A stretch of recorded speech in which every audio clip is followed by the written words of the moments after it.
अब हम प्रश्नावली 2 के प्रश्नों को आगे बढ़ाते हैं। तो प्रश्नावली 2 का चौथा प्रश्न है, कॉस का वर्ग थीटा ऋण 3 कॉस थीटा धन 2 बराबर साइन का वर्ग थीटा। तो इसमें भी हमें क्या करना है, थीटा के मान के लिए हल करना है। तो यहाँ पे लिखो थीटा के मान के लिए, यहाँ पे है कॉस का वर्ग थीटा ऋण 3 कॉस थीटा धन 2 बराबर, और इस साइन को हम कैसे लिख सकते हैं, तो हम साइन को 1 मतलब 1 ऋण कॉस का वर्ग थीटा ऐसे लिख सकते हैं। और यहाँ पे हमें साइड पे बताना होता है कि आया कैसे। तो ये हो गया साइन का वर्ग थीटा बराबर 1 ऋण कॉस का वर्ग थीटा। ठीक, तो जहाँ पे साइन का वर्ग थीटा है वहाँ पे हमने क्या रखा, वो 1 ऋण कॉस का वर्ग थीटा रखा। तो देखो इसके स्थान पे हमने ये मान रख दिए। अब क्या करना है हमें, ये वाले जो मान है इन दोनों को हमें क्या करना है, इस पर पक्षांतर करेंगे। तो यहाँ पे लिखो पक्षांतर करने पर। तो ये क्या है, पहले इसको लिख लेते हैं। तो ये है कॉस का वर्ग थीटा ऋण 3 कॉस थीटा धन 2, और ये जो मान है ये इस पर आते जाएगा, तो जो प्लस में है वो माइनस और माइनस प्लस में हो जाएगा। तो देखो जो 1 है वो क्या है, धन में है, तो इस पर आ जाएगा, तो क्या हो जाएगा, ऋण 1 हो जाएगा। और जो ये देखो ये ऋण में है तो इस पर आके क्या हो जाएगा, धन में हो जाएगा। तो ये हो गया कॉस का वर्ग थीटा बराबर, और यहाँ पे बचा क्या, यहाँ पे कुछ नहीं मतलब 0 बचा। ठीक है, सभी मान इस पर आ गया तो क्या बचा, 0।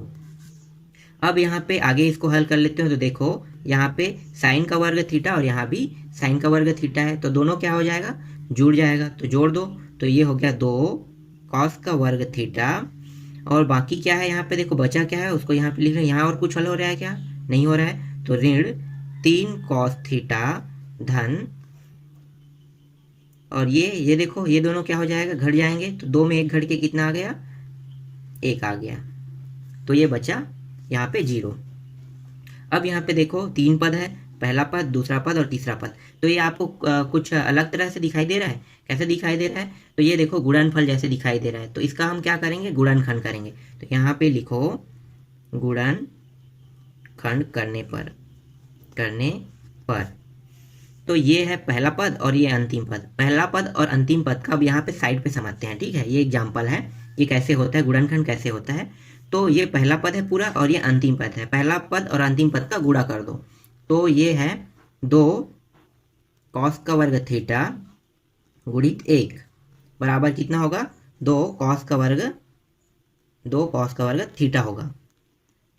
अब हमें दूसरे पद को देखना है। देखो ये वाला दूसरा पद है, इसको देखो, इसको हमें इस प्रकार से तोड़ना है कि अगर हम इन दोनों को गुणा करें तो हमें कितना प्राप्त होना चाहिए, 2 कॉस का वर्ग थीटा प्राप्त होना चाहिए। और अगर इन्हीं को अगर हम जोड़े या घटाएं, इन दोनों पदों को मतलब जो तोड़ेंगे इन दोनों पदों को जोड़े या घटाएं, तो हमें प्राप्त होना चाहिए -3 कॉस थीटा।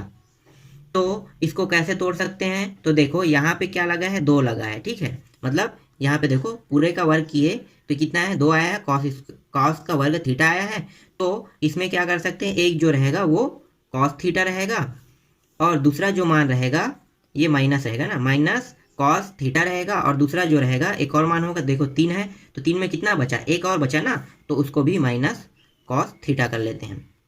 अब इन दोनों को देखो घटा देते हैं, तो देखो ये भी माइनस ये भी माइनस, तो क्या लग जाएगा, घटाएंगे तो माइनस ही आएगा, दोनों माइनस में है तो।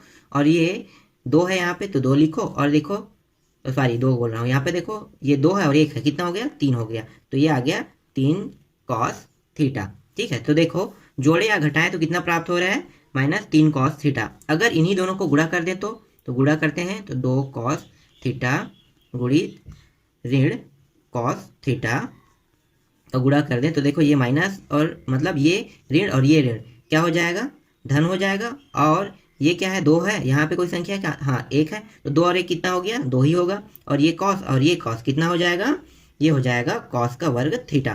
तो देखो यहाँ पे देखो ये दोनों मान समान आ रहा है, तो ये दोनों मान समान है। और देखो अगर इन्हीं दोनों को जोड़ेंगे घटाएंगे तो कितना आ रहा है, -3 कॉस थीटा प्राप्त हो रहा है।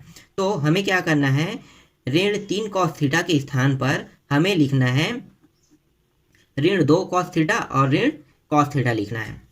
तो लिख दो। तो ये जो मान है पूरा जैसा है वैसा ही रहेगा। तो 2 कॉस का वर्ग थीटा, और इसके स्थान पे देखो, इसके स्थान पे हम क्या रख रहे हैं, ये वाला मान। तो यहाँ पे क्या लगा है, ऋण लगा हुआ है।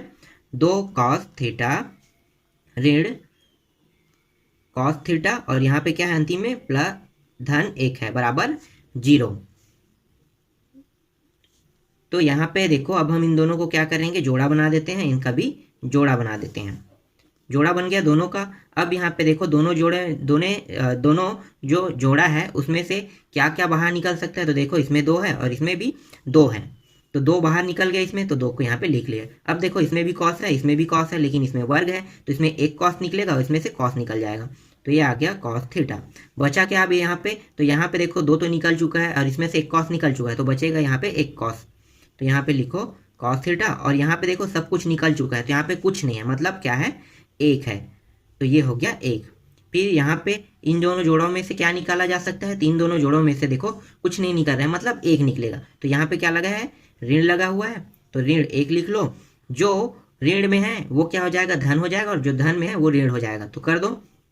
तो देखो ये ऋण में है तो ये क्या हो गया, धन में हो गया, और ये धन में है वो क्या हो जाएगा, ऋण में हो जाएगा। क्यों होगा, क्योंकि ऋण जो है हमने बाहर निकाल दिया, ऋण 1 को। तो यहाँ पे क्या बचा, यहाँ पे 0 बचा। अब यहाँ पे देखो जो कोष्टक में है, यहाँ से देखते हैं, इसको पूरा 2 पद में बांट लेते हैं फिर से। अब ये एक पद और ये दूसरा पद। अब यहाँ पे देखो समान समान क्या है, तो देखो कॉस थीटा ऋण 1 और कॉस थीटा ऋण 1, तो इसको यहाँ पे लिखो कॉस थीटा ऋण 1। बाहर आ गया दोनों में से, एक बार इसको लिखते हैं, दोनों में से बाहर आ गया, और बचा क्या है उसको दूसरे कोष्टक में लिखेंगे। तो 2 कॉस थीटा ऋण 1 बराबर 0।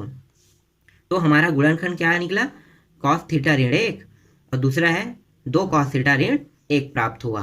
अब हमें क्या करना है, एक बार इसको लेंगे और 0 को लेंगे, और एक बार इसको लेंगे एक बार और 0 को लेंगे। तो 2 स्थिति यहाँ पे प्राप्त हो रहा है। तो पहली स्थिति में, तो स्थिति 1 में देखते हैं। स्थिति 1 में हम लेंगे कॉस थीटा ऋण 1 बराबर 0 को।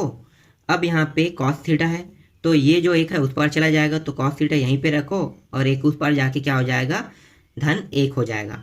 अब यहाँ पे देखो आपके साइड में एक चार्ट दिखाई दे रहा होगा, तो उस चार्ट में देखो कॉस थीटा बराबर 1 जो है एक कितने अंश के मान में आता है, तो कॉस थीटा बराबर 1 जो है वो 0 अंश के मान में आता है। तो यहाँ पे लिखो कॉस थीटा बराबर कॉस 0, और यहाँ पे कॉस और कॉस दोनों बराबर है तो ये कट गया, तो बचा क्या, यहाँ पे थीटा बचा और इसमें बराबर 0 बना। तो स्थिति 1 में हमें मान क्या प्राप्त हुआ, थीटा बराबर 0 प्राप्त हुआ। अब देख लेते हैं स्थिति 2 में।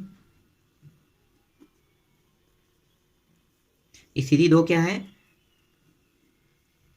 2 कॉस थीटा ऋण 1 बराबर 0 को लेंगे। तो यहाँ पे 2 कॉस थीटा जैसा है वैसे ही रखो, और इस 1 को उस पर पक्षांतर कर दो, तो ये हो जाएगा, माइनस में था तो क्या हो गया, प्लस में हो जाएगा। अब यहाँ पे 2 है वो इसके साथ क्या है, गुणा के रूप में है कॉस थीटा को, और कॉस थीटा को हमें यहीं पे रखना है, और 2 को उस पार ले जाएंगे। तो यहाँ पे क्या होगा, तिर्यक गुणा होगा। तो यहाँ पे लिखो तिर्यक गुणा करने पर,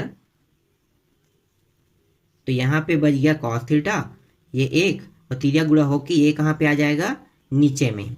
तो कॉस थीटा बराबर 1/2 कितने अंश के मान में होता है, तो देखो आपके साइड में चार्ट दिखाई दे रहा है उसमें देख लो, तो ये होता है कॉस थीटा के 60 अंश में मान होता है। तो यहाँ पे लिखो कॉस थीटा बराबर कॉस 60 अंश।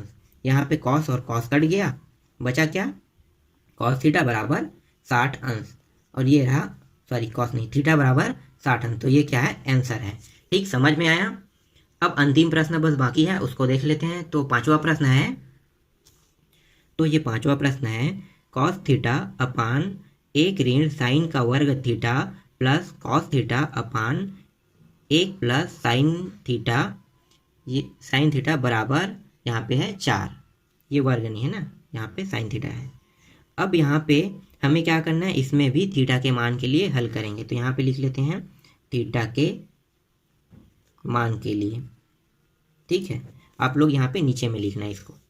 अब यहाँ पे देखो हल करते हैं, तो यहाँ पे हल हो रहा है क्या, तो हाँ यहाँ पे देखो कॉस कॉस बाहर दोनों में है, दोनों पदों में, तो हम कॉस को यहाँ पे बाहर निकाल सकते हैं। तो अंदर में क्या बचा, अब इसको बाकी जो बचा है उसको कोष्टक के अंदर में लिखेंगे। तो यहाँ पे बचा 1 और यहाँ पे है 1 ऋण साइन थीटा प्लस धन, ठीक है। मैं कोशिश कर रहा हूँ हिंदी में बोलने के लिए, थोड़ा सा दिक्कत हो रहा है, आप लोग गलतियों पे ध्यान मत देना, ठीक है। ये है cos theta upon 1 plus sine theta बराबर 4। तो ये है। अब यहाँ पे देखो ये कॉस थीटा है और ये वाला जो मान है देखो नीचे वाला और ये नीचे वाला मान देखो, क्या दोनों मान बराबर है? बराबर नहीं है, पर हमें क्या करना है, इसको जोड़ना है। तो क्या ये जुड़ पाएगा? नहीं जुड़ पाएगा। तो हम क्या करेंगे, एक बार इसका गुणा इन दोनों के साथ और एक बार इसका गुणा इन दोनों के साथ करेंगे। तो कर दो। तो ये हो जाएगा, ये वाला जो मान है इसके साथ गुणा होगा, तो पहले इस मान को लिख लेते हैं। एक माइनस साइन थीटा, अब गुणा कर देते हैं इसका ऊपर नीचे के साथ, तो 1 प्लस साइन थीटा, और इसमें भी करेंगे 1 प्लस साइन थीटा। अब यहाँ पे क्या है, प्लस लगा हुआ है। उसके बाद ये वाला मान पूरा लिख लो, कॉस थीटा 1 धन साइन थीटा गुणित 1 ऋण साइन थीटा। तो ये हो जाएगा 1 ऋण साइन थीटा। देखो इस वाले का भी ऊपर नीचे गुणा कर दी इसके साथ। उसके बाद क्या है, बराबर में है 4। तो ये है कॉस थीटा। अब यहाँ पे इसको गुणा कर देंगे तो कितना आएगा, 1 धन साइन थीटा आएगा, और नीचे का मान क्या रखेंगे, इनको ऐसे ही रख लो, 1 साइन थीटा। देखो यहाँ पे देखो ये है 1 ऋण साइन थीटा 1 धन साइन थीटा, यहाँ भी दोनों में है, तो दोनों में से हम लघुत्तम निकालेंगे। तो इन दोनों को एक बार लिखते हैं तो एक ही बार लिख लेते हैं। तो इसको कोष्टक में लिख लो, 1 ऋण साइन थीटा और 1 धन साइन थीटा, ठीक है। लघुत्तम हमने निकाल लिया दोनों में से। अब यहाँ पे ऊपर में और कहाँ बचा, यहाँ पे, तो यहाँ पे है ये 1 है, ठीक है। इसका गुणा इसके साथ करेंगे तो ये धन, और ये हो जाएगा वही राशि प्राप्त होगा, 1 ऋण साइन थीटा बराबर 4। अब देखो जो जो कट है उसको घटा दो, तो ये दोनों कट गया, तो बचा क्या, कॉस थीटा, और यहाँ पे बचा 1 और 1 कितना हो गया, 2, और नीचे में अगर इन दोनों का गुणा करेंगे तो कितना आ जाएगा, तो ये आ जाएगा 1 का वर्ग ऋण साइन का वर्ग। ये कैसे आया, तो यहाँ पे देखो साइड पे कि a ऋण b और a धन b, ठीक है। इसका गुणा करेंगे तो प्राप्त होता है a का वर्ग ऋण b का वर्ग, ठीक है। तो इसी तरह से ये भी क्या हो गया, इस तरह से ये बन गया। तो ये कॉस थीटा। अब देखो ये जो एक माइनस 1 ऋण कॉस का वर्ग थीटा जो है वो कैसे लिख सकते हैं, तो उसको इस तरह से लिख सकते हैं, कॉस का वर्ग थीटा बराबर 4। ये कहाँ से आया, तो यहाँ पे लिखेंगे 1 ऋण साइन का वर्ग थीटा बराबर होता है कॉस का वर्ग थीटा। तो ये आ गया, जहाँ पे 1 ऋण, ये 1 है, 1 का वर्ग करेंगे तो 1 का 1 ही प्राप्त होगा, तो इसको हम क्या लिखेंगे, 1 लिख सकते हैं। तो ये हो गया 1 ऋण साइन का वर्ग थीटा बराबर कॉस का वर्ग थीटा होता है। अब यहाँ पे अब कॉस थीटा गुणित 2 कॉस का वर्ग थीटा बराबर 4, इसको इस तरह से लिख लेते हैं। यहाँ से कोष्टक को हटा दिए। अब यहाँ पे देखो कॉस थीटा और कॉस का वर्ग है, तो वर्ग से कट गया कॉस थीटा, और कॉस का जो 2 घात था वो कट गया, तो बचा क्या हमारे पास बचा 2 कॉस थीटा बराबर 4। अब इसका हम कर देंगे तिर्या गुणा करने पर ये चला जाएगा यहाँ पे, तो ये हो गया 2 बराबर 4 कॉस थीटा, ठीक है। तिर्या गुणा होके जो नीचे में मान था वो ऊपर चला गया, और बचा क्या, यहाँ पे 2 बचा है, और ये भी फिर से 4 जो है तिर्या गुणा होके नीचे आ गया वापस। तो यहाँ पे सिर्फ बचा है कॉस थीटा। यहाँ पे क्या कट गया, 2 एकम 2 और 2 दूनी बार में कट गया, तो ये आ गया 1/2 बराबर कॉस थीटा। अब यहाँ पे देखो कॉस थीटा के कितने अंशमान में 1/2 होता है, तो कॉस थीटा के साइड में आपको 4 दिखाई दे रहा है, तो वहाँ पे देखो कॉस थीटा के कॉस 60 अंश के मान में होता है 1/2। तो ये हो गया कॉस 60 अंश, और कॉस कट गया यहाँ पे, तो बचा क्या, थीटा बराबर 60 अंश। तो हमारा आंसर क्या आया, थीटा बराबर 60 अंश आंसर आया, ठीक। तो ये प्रश्नावली भी खत्म हो गया। अब हम देखेंगे इसके बाद अगला प्रश्नावली को।